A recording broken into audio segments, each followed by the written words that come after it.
یہ انتہا ہے صاحب کہ امن کی بات کرتے کرتے جب بات نہیں بنتی تو یہ بھی کرنا ہوتا ہے. ہم امن چاہتے ہیں مگر ظلم کے خلاف. گر جنگ لازمی ہے تو پھر جنگ ہی صحیح. گر جنگ لازمی ہے تو پھر جنگ ہی صحیح. ایک بڑا خوبصورت سا شعر ہے جو بہت سے طبقوں کی نمائندگی کرتا ہے، ان کی ترجمانی کرتا ہے. بتانے کی ضرورت نہیں ہے، اشاروں میں بات کر رہا ہوں کہ ہمیں سے رنگ گلستاں، ہمیں سے رنگ بہار. ہمیں سے رنگ گلستاں، ہمیں سے رنگ بہار، ہمیں کو نظم گلستاں پہ اختیار نہیں. پوری دنیا میں یہی ہو رہا ہے، ہمیں کو نظم گلستاں پہ اختیار نہیں.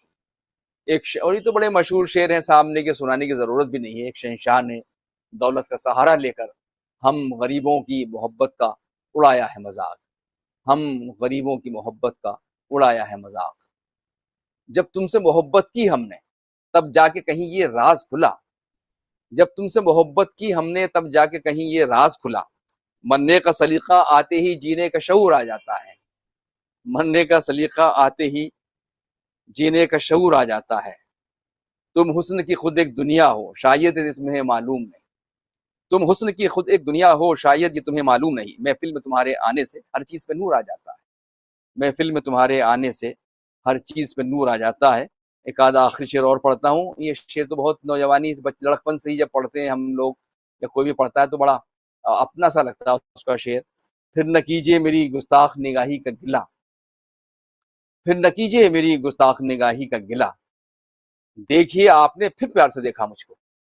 دیکھیے آپ نے پھر پیار سے دیکھا مجھ کو. اور یہ بھی ہوتا ہے تجھ کو خبر نہیں مگر ایک سادہ لوح کو برباد کر دیا تیرے 2 دن کے پیار نے. تو یہ بے شمار اشعار ہیں ساحر کے جو پڑھے جا سکتے ہیں. شاداب صاحب، ساحر لدھیانوی کی شاعری میں محبت کے ساتھ ساتھ سماجی انصاف، عورت کا احترام، جیسا کہ آپ نے بیان کیا ہے، جنگ کی مخالفت اور انسان دوستی کی آواز بھی مسلسل سنائی دیتی ہے. آج کے سماجی، تہذیبی اور عالمی حالات میں ان کی شاعری کی معنویت کو آپ کس طرح دیکھتے ہیں؟ جی عہد حاضر میں اگر ہم دیکھیں تو شاعر کی معنویت نفرت، جنگ، معاشی نابرابری کا جو ماحول ہے پوری دنیا میں، تو اس عہد میں شاعر کی معنویت پہلے سے زیادہ بڑھ جاتی ہے اور ان کی شاعری مزید اہم ہو جاتی ہے. انسان دوستی، امن، برابری، عورت کا احترام، یہ سب آج کے مسائل اس طرح ہیں کہ ان میں شدتیں آتی جا رہی ہیں. مسائل پہلے بھی تھے لیکن اس میں کچھ اور شدت آتی جا رہی ہے. اور یہ اس عہد میں ہمیں شاعر کی شاعری جو ہے ہمیں ایک روشنی عطا کرتی ہے، ہمیں طاقت دیتی ہے، ہمیں قوت دیتی ہے.